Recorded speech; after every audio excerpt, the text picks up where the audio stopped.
Hi guys, welcome back to my YouTube channel. In today's lecture, we are going to continue our discussion on the questions related to intermediate MME. So 2023 paper we were doing. So we've done the first problem. Now let's move on to the second problem.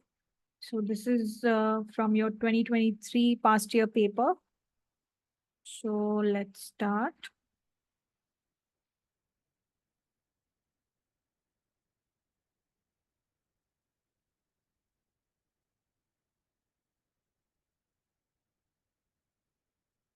All right, let's first read the question in detail and then let's see what kind of concepts we have to apply here. Okay, so all right. Suppose there is a firm X. Suppose firm X wishes to manufacture 3 SUVs in its plants at A and B using its labor force of L persons. तो there is a firm X, ठीक है, ये 3 SUVs जो है manufacture करना चाहती है, ठीक है. Sports, I think it stands for sports utility vehicles. So all the big vehicles are called SUVs, ठीक है. So एक फर्म है X, ये 3 SUVs को मैन्युफैक्चर करना चाहती है और इसके पास 2 प्लांट्स हैं, बेसिकली 2 मैन्युफैक्चरिंग प्लांट्स हैं, plant A and plant B, ठीक है. और ये प्लांट ए और प्लांट बी का यूज करके क्या करना चाहती है, इसके पास टोटल जो लेबर फोर्स है वो है L units. Total labour force जो इसके पास है दैट इज एल यूनिट्स. सो अब उसको देखना है कि ये 3 SUVs उसको प्लांट ए में बनानी है, बी में बनानी है, क्या करनी है, लेबर फोर्स को कैसे एलोकेट करना है. All these decision this firm has to make, ठीक है. Suppose the firm allocates the total labour force in the proportion a, which is I think they meant alpha, and 1 minus alpha to the plants at A and that at B respectively. So basically जो भी इसकी labour force है उसका alpha proportion वो plant A में use कर रही है और उसका बचा हुआ जो प्रोपोर्शन है that is 1 minus alpha that is using it, that proportion of labor it is using at plant B, ठीक है. ये दिया हुआ है. Hence the total output of the 3 products as measured in hundreds of units given, it is given by the vector alpha times 10 4 8 plus 1 minus alpha times the vector 6 10 10, ठीक है. तो basically अगर यहाँ पे अल्फा प्रोपोर्शन यूज होता है labour का और यहाँ पे 1 माइनस अल्फा प्रोपोर्शन यूज होता है किस चीज का, लेबर का, तो टोटल जो प्रोडक्शन हो पाता है तीनों चीजों का, ठीक है, वो कितना होता है टोटल प्रोडक्शन. सो बेसिकली मान लो SUV1 X1, SUV1 कितने बने, SUV2 कितने बने, SUV3 कितने बने, 3 SUVs थे जो हमें प्रोड्यूस करने थे. तो ये जो X1 X2 X3, SUV1 SUV2 SUV3, ये कितना हो गया, alpha proportion 10 4 and 8 plus 1 minus alpha proportion 6 10 and 10. This is what we have, ठीक है. तो अब आपको पूछा गया है, तो बेसिकली ओवरऑल अगर आप इस चीज को सिंप्लीफाई करके लिखना चाहते हो, so you can do 10 alpha plus 6 minus 6 alpha, 4 alpha plus 10 minus 10 alpha, 8 alpha plus 10 minus 10 alpha. तो इसको अगर आप थोड़ा सा सिंप्लीफाई करोगे, x1 x2 x3, that will give you, so this is 6 plus 4 alpha, this is 10 minus 6 alpha, and then this is 10 minus 2 alpha. This is the allocation of 3 SUVs that we have, ठीक है. अब question पढ़ते हैं. So given the above information, you have to answer the following questions. First is it possible for the firm to produce either of the following output vector if outputs cannot be thrown away? तो basically question क्या है कि अगर आपने कुछ production कर दी है तो वो आपको यूज करनी पड़ेगी. ऐसा नहीं है कि जो एक्स्ट्रा, मान लो अगर आपने कोई एक्स्ट्रा प्रोडक्शन कर दिया है तो आप वो जो भी एक्स्ट्रा प्रोडक्शन है उसको थ्रो अवे कर सकते हो. ऐसी पॉसिबिलिटी नहीं है अगर, तो क्या ये आउटपुट प्रोड्यूस करना और ये आउटपुट प्रोड्यूस करना आपके लिए पॉसिबल हो पाएगा कि नहीं हो पाएगा, ठीक है. तो लेट्स सी. सो पहला जो हमारे पास एलोकेशन है वो ये है 8, 7 एंड 9। तो हमारा क्वेश्चन है कि क्या ऐसे तरीके से लेबर एलोकेट की जा सकती है कि SUV1 8 हो, SUV2 7 हो और SUV3 9 हो। And same similar thing we have to do with 9, 7 and 9। This is how you have to proceed. ठीक है, तो अगर ये मुझे SUV प्रोडक्शन करना है, so that should be equal to 6 + 4 alpha, 10 - 6 alpha and 10 - 2 alpha. तो ये इक्वल होना चाहिए, right? So there should be a value of alpha which should give me the answer as 8, 7 and 9। ठीक है, तो इसका जो पार्ट ए है वहां से मुझे क्या पता चलता है कि यहाँ से जो इक्वेशंस बन रही हैं वो क्या है? 8 इज इक्वल्स टू 6 + 4 अल्फा। ठीक है, उससे मेरे पास अल्फा की जो वैल्यू है वो क्या आ रही है? Alpha should be 1/2। ठीक है, and by you can see that अगर आप यहाँ पे अल्फा 1/2 रखते हो तो क्या हो रहा है? 6/2 which is 3, so 10 - 3 is 7। And जब यहाँ पे आप 1/2 रखते हो तो यहाँ से क्या आ रहा है? 2/2, सो 2 × 1/2 that will give you 1 and 10 - 1 is 9। सो अगर इफ अल्फा की वैल्यू 1/2 रख ली जाए तो हमें पता चल रहा है कि मैं क्लियर कट तरीके से 8, 7 और 9 इस पे रीच कर सकती हूँ। सो yes, it is possible for me to produce this particular output level. ठीक है, which is 8, 7 and 9. These are the different amounts of SUVs that I can produce. ठीक है, तो ये तो हो गया। चलो फिर फर्स्ट के लिए आंसर। अब सिमिलरली सेकंड के लिए देखते हैं, 9, 7 एंड 9। ठीक है, अब क्या बोल रहे हैं कि मुझे इतना आउटपुट प्रोड्यूस करना है और क्या ये पॉसिबल है अगर मैं आउटपुट को थ्रो नहीं कर सकती तो? ठीक है, अब आप बहुत ही सिंपली देखो, यहाँ पे वैल्यू थी 7, 9, यहाँ पे भी 7, 9 है। ठीक है, और ये अल्फा वैल्यू 1/2 पुट करके आ रहा था। ठीक है, तो यहाँ से अल्फा की वैल्यू 1/2 आएगी, नीचे वाली इक्वेशन से भी अल्फा की वैल्यू 1/2 आएगी। जरा इसको देखो, यहाँ से अल्फा की वैल्यू क्या आ रही है? So if you do 9 is equals to 6 + 4 alpha, what does that give you? This gives you 3 and 3/4 is equals to alpha. तो जब अल्फा वैल्यू 3/4 यूज कर रहे हो तो क्या हो रहा है? 9 प्रोडक्शन कर पा रहे हो। लेकिन जब वो 3/4 यहाँ पे रखोगे तो वो 7 नहीं आएगा, जब यहाँ पे 3/4 रखोगे तो यहाँ 9 नहीं आएगा, राइट? तो अल्फा की वैल्यू 3/4 यूज करके ये एलोकेशन पे पहुंच पाना पॉसिबल नहीं है। 9 you can produce but 7 and 9 you won't be able to produce for the second and third SUV. But on the other hand if you put alpha is 1/2, alpha value is 1/2, 7 achieve हो जाएगा, 9 achieve हो जाएगा, but ये नहीं achieve हो पाएगा क्योंकि ये अचीव नहीं हो सकता, क्योंकि अल्फा की वैल्यू 1/2 रख के ये 8 अचीव हो सकता है, ये 9 नहीं अचीव हो सकता, राइट? सो अगर एग्जैक्ट अल्फा वैल्यू यूज करके इस लेवल को प्रोड्यूस करना है तो वो हमारे लिए पॉसिबल नहीं है। सो पहला जो पार्ट है, yes it is possible, yes it is possible, क्योंकि एक पर्टिकुलर अल्फा वैल्यू एग्जिस्ट करती है जो तीनों वैल्यूज प्रोवाइड कर सकती है। एंड यहाँ पे no it is not possible, it is not possible. ठीक है, it is not possible for us, right? So this is how we have to answer for the first part. ठीक है, अब देखते हैं कि सेकेंड पार्ट में क्या हो रहा है। अब सेकेंड पार्ट में ये बोल रहे हैं, how do your answers to part A change if outputs can be thrown away? कि अगर एक्स्ट्रा आउटपुट प्रोड्यूस कर देते हो तो जो एक्स्ट्रा बच जाता है उसको आप डिस्कार्ड कर सकते हो, ये ऑप्शन आपके पास है। अगर ऐसी सिचुएशन है तो क्या ऐसा किया जा सकता है, ऐसा प्रोडक्शन किया जा सकता है? This is what you have to answer. ठीक है, तो पहली बात तो ये जो आउटपुट था ये तो हम डायरेक्टली प्रोड्यूस कर सकते थे विदाउट थ्रोइंग एनीथिंग, तो इसके लिए तो हमारा आंसर चेंज नहीं होगा। So irrespective of whether the output can be thrown away और not thrown away, this particular level of 8, 7 and 9 amounts of SUVs can be produced, right? This is one. Second, अब मुझे चाहिए कि क्या मैं ये लेवल ऑफ प्रोडक्शन 9, 7, 9 कर सकती हूँ? ठीक है, and some of the output can also be thrown away. ठीक है, चलो तो अब आप चीज देखो कि क्या कर सकते हैं। तो हमें पता है कि यहाँ से हमारे पास अल्फा की अलग अलग वैल्यूज आ रही है। एक अल्फा की वैल्यू आ रही है 3/4, एक अल्फा की वैल्यू आ रही है 1/2। ठीक है, तो दो वैल्यूज आ रही हैं यहाँ से।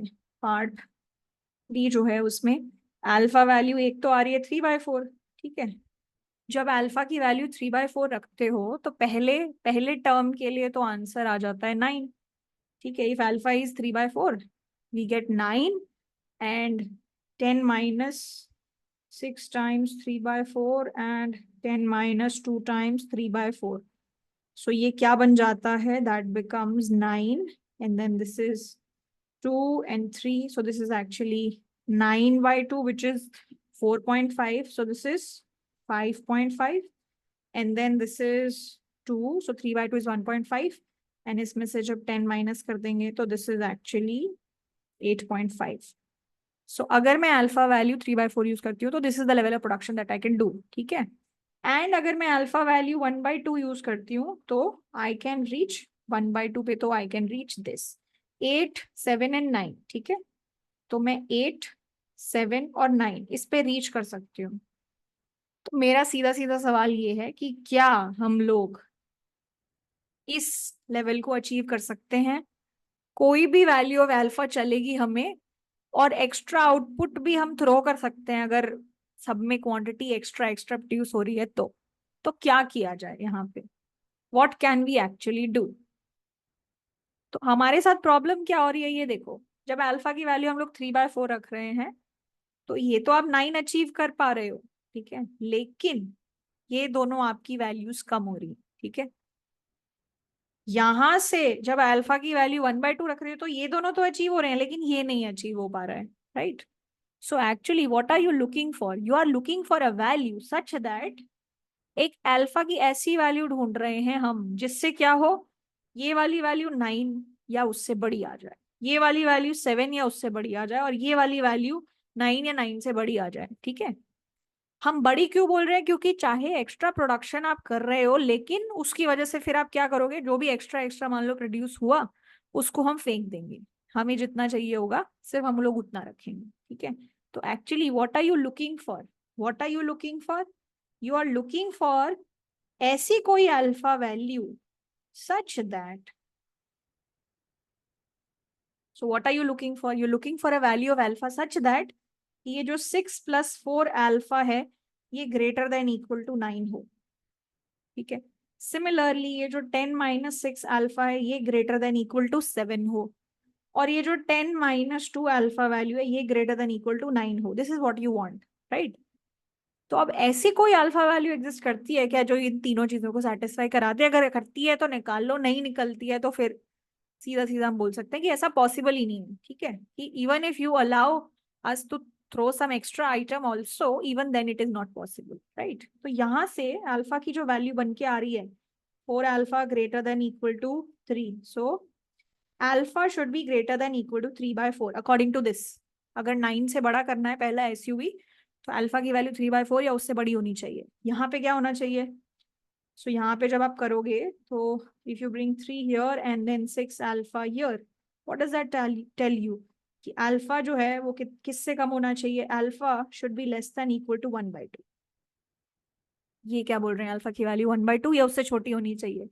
ऊपर वाली लाइन क्या बोल रही है? अल्फा की वैल्यू 3/4 या उससे बड़ी होनी चाहिए। इसमें कुछ इंटरसेक्शन है? कुछ इंटरसेक्शन ही नहीं है। यहां से भी जब निकालोगे तो क्या आ रहा है? 1 greater than equal to 2 alpha implies alpha is less than equal to 1/2। अब देखो कुछ कॉमन आ रहा है क्या? कुछ भी कॉमन नहीं आ रहा है। ये मान लो अल्फा की वैल्यू 0 से लेके 1 है। ऊपर वाली कंडीशन बोल रही है कि भाई 3/4 या उससे बड़ी वैल्यू चाहिए। नीचे वाली वैल्यूज क्या बोल रही हैं? कि 1/2 या उससे छोटी होनी चाहिए। तो इसमें कुछ तो कॉमन है ही नहीं ना। So because that is not possible, there is no way for us to be able to produce 9, 7 and 9, even if it is possible for us to throw away some of the output. Even then ये हमारे लिए possible नहीं है, ठीक है? So this is how you have to answer this particular question. All right, I hope this is clear. So let's move on to the final C part now. C part क्या बोल रहा है? Okay, so C part is saying the following. How will be the revenue maximizing choice of fraction? यहाँ पे A लिखा हुआ है, it should be alpha. How will the, sorry, not how. What will be the revenue maximizing choice of the fraction alpha? And how will it depend upon the selling prices P1, P2, and P3 of the three SUVs? What condition must be put on the prices so that both the plants are used by the firm? So basically वो value of alpha बताओ जिसपे revenue जो है maximise हो रहा हो firm का, और वो P1, P2 और P3 पे कैसे डिपेंड करता है, और वो कौन सी कंडीशंस होंगी प्राइसेस पे जिससे कि दोनों प्लांट्स जो हैं वो यूज में रहें। ठीक है, तो this is what we are saying. तो पहली बात तो ये सोचो, सिंपली सोचो कि ये जो फर्म है, ये फर्म है, ठीक है, ये कुछ प्रोडक्शन कर रही है तीन एसयूवीज का, ठीक है, जिसको इन्होंने ऐसे बताया है कि अगर अल्फा ये हो और 1 - अल्फा ये हो तो ये हो रहा है, ठीक है। तो ये इनका प्रोडक्शन लेवल है, ये प्रोडक्शन मार्केट में जाके सेल करेंगी। पहली गाड़ी मान लो P1 रुपीज में बिकेगी, दूसरी गाड़ी P2 में, तीसरी गाड़ी P3 में। तो इन दोनों को, इन तीनों को आपस में जब आप डॉट प्रोडक्ट करोगे या क्रॉस मल्टीप्लाई, मतलब P1 X1 plus P2 X2 plus P3 X3 अगर करोगे तो उससे क्या आएगा, रेवेन्यू आएगा। तो आपको वो वैल्यू ऑफ अल्फा चाहिए जिससे रेवेन्यू जो है आपका मैक्सिमाइज हो जाए, ठीक है, that is one thing. And the second thing that they are asking is कि हम लोग क्या कंडीशन लगाएं प्राइसेस पे ताकि both plants are used by the firm. Both plant are used by the firm का मतलब क्या है कि मान लो अल्फा की वैल्यू जो है वो 1 हो गई, तो ये वैल्यू 0, ये वाली वैल्यू 0 हो जाएगी। इसका मतलब ये प्लांट ऑपरेशन में नहीं है, इस प्लांट में कोई लेबर यूज नहीं हो रहा है, मतलब ये प्लांट बंद हो गया है। और सिमिलरली ये वैल्यू भी 0 नहीं होनी चाहिए, उससे फिर ये वैल्यू 1 हो जाएगी, ये वैल्यू 0 हो जाएगी, इसका मतलब प्लांट ए बंद हो गया है। So we want alpha to lie between 0 and 1 and not exactly equal to 0 and 1, ठीक है, ये हम चाहते हैं। तो पहली बात तो रेवेन्यू निकाल लो, ठीक है। तो सीधा सीधा ये देखो, ये मेरे प्रोडक्शन लेवल है, दिस इज माय प्रोडक्शन, ठीक है, ये मेरा प्रोडक्शन हो रहा है अलग अलग प्रोडक्ट्स का। मेरा प्राइस वेक्टर है P1 P2 P3, ठीक है।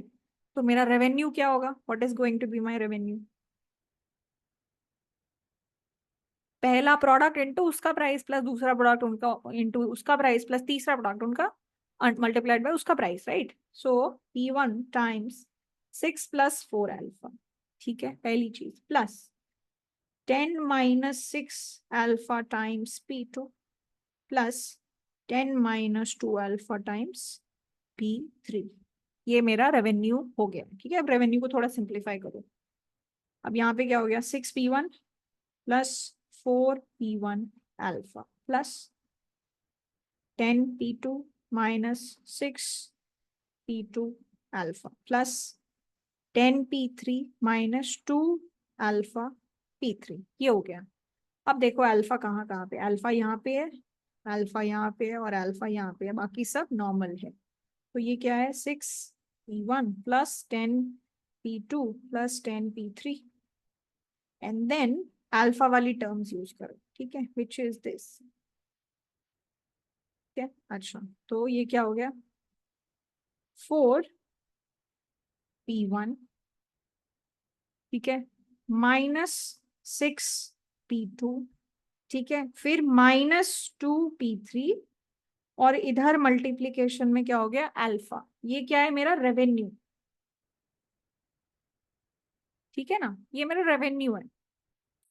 तो अब आप एक बात बताओ, देखो मेरे प्राइसेस नेगेटिव नहीं हो सकते, कोई भी प्रोडक्ट का प्राइस नेगेटिव नहीं हो सकता है। नेगेटिव प्राइस का मतलब क्या होगा कि अगर आप कोई प्रोडक्ट खरीदने जाओगे तो दुकानदार आपको पैसे देगा कि ये लो पैसे और ले जाओ प्रोडक्ट मेरा, ऐसा नहीं होता है, ठीक है। तो ये पूरी जो टर्म है ये पॉजिटिव रहेगी, right, this entire thing is going to be positive, ठीक है। दूसरी चीज, अब मुझे नहीं पता कि ये जो टर्म है ये पॉजिटिव आएगी कि नेगेटिव आएगी, राइट। अब मेरे पास तीन पॉसिबिलिटी हो सकती है कि ये जो टर्म है 4P1 -6P2 -2P3, मुझे नहीं पता P1 P2 P3 क्या है, आई एम नॉट सेइंग कि I know about this, I am just telling you three possible options. जो मेरे पॉसिबल ऑप्शंस है वो क्या है कि हो सकता है ये पॉजिटिव हो, या हो सकता है ये नेगेटिव हो, या हो सकता है कि ये जीरो भी हो सकता है ना। तो अब आप खुद ही बता दो कि अगर ये वाली टर्म पॉजिटिव हुई, if this term is positive, तो व्हाट वुड यू वांट, ये तो चलो पॉजिटिव है, और आपसे क्या सवाल पूछ लिया कि आपको रेवेन्यू मैक्सिमाइज करना है, राइट? रेवेन्यू आपको मैक्सिमाइज करना है, मतलब रेवेन्यू सब ज्यादा से ज्यादा होना चाहिए। तो अगर ये टर्म पॉजिटिव है तो आप क्या चाहोगे कि अल्फा जितना बड़ा हो सके उतना बड़ा हो, तभी जाके रेवेन्यू मैक्सिमाइज होगा। और अल्फा की मैक्सिमम पॉसिबल वैल्यू क्या हो सकती है? अल्फा तो खुद 0 से 1 के बीच में। तो रेवेन्यू मैक्सिमाइजेशन के लिए अल्फा की वैल्यू क्या होगी? 1। ठीक है। सिमिलरली मान लो ये वैल्यू नेगेटिव है, ये वैल्यू वैल्यू नेगेटिव है, और अल्फा की मान लो जितनी बड़ी वैल्यू हो सकती है 1 अगर लोगे, तो ये सबसे बड़ा नंबर आ जाएगा नेगेटिव में। तो अगर ये नंबर नेगेटिव है तो आप क्या चाहोगे कि अल्फा भाई जितना छोटा हो उतना अच्छा है। अच्छी बात है, तो आप चाहोगे कि अल्फा वैल्यू 0 ले ले ताकि ये गायब ही हो जाए, कोई प्रॉब्लम ही ना हो। तो if this is negative then you would want alpha to be 0, right? लेकिन ये टर्म अगर 0 है तो आपको फर्क नहीं पड़ता कि अल्फा कुछ भी हो, चाहे 0 हो चाहे 1 हो, चाहे 0 से 1 के बीच में कुछ भी हो, क्योंकि कुछ भी कर लो इसका तो वैसे भी कोई फर्क नहीं पड़ रहा है, राइट? तो अगर ऐसी सिचुएशन है तो आप क्या चाहोगे कि alpha can be anything between 0 and 1, right? तो रेवेन्यू मैक्सिमाइज करने के लिए जो मेरी कंडीशन है वो क्या है? अगर ये वाली टर्म ग्रेटर देन 0 है then I want alpha to be 1। Alpha 1 का मतलब क्या है? कि I want my first plant only to operate. Alpha की वैल्यू 0 का मतलब है I want to shut down my first plant and only operate the second plant which is plant B. But if this value is 0, then I am okay, you know, operating only one plant, operating only two plant, or operating some combination of these two plants. तो मेरी जो third question में मुझसे पूछा गया था कि क्या प्राइसेस होने चाहिए so that plants both the plants are use, तो प्राइस कैसे होने चाहिए भाई? इनके बीच में ये रिलेशनशिप होना चाहिए, और ये रिलेशनशिप जो है 4P1 minus 6P2 minus 2P3 जो है वो 0 के बराबर होना चाहिए for both plants to be operational, for both plants to be operational. ठीक है? This is how you have to do this particular problem. ठीक है? So it was a simple problem, not very complicated, just basic multiplication and basic logic you had to use. Okay? So I hope you were able to understand this, and I'll soon be coming up with the next problems. So stay tuned and I'll see you in the next one. In case you have any queries in this one, please post it on the comment box. I'd be happy to help. Okay. Thank you so much. Take care. Bye-bye.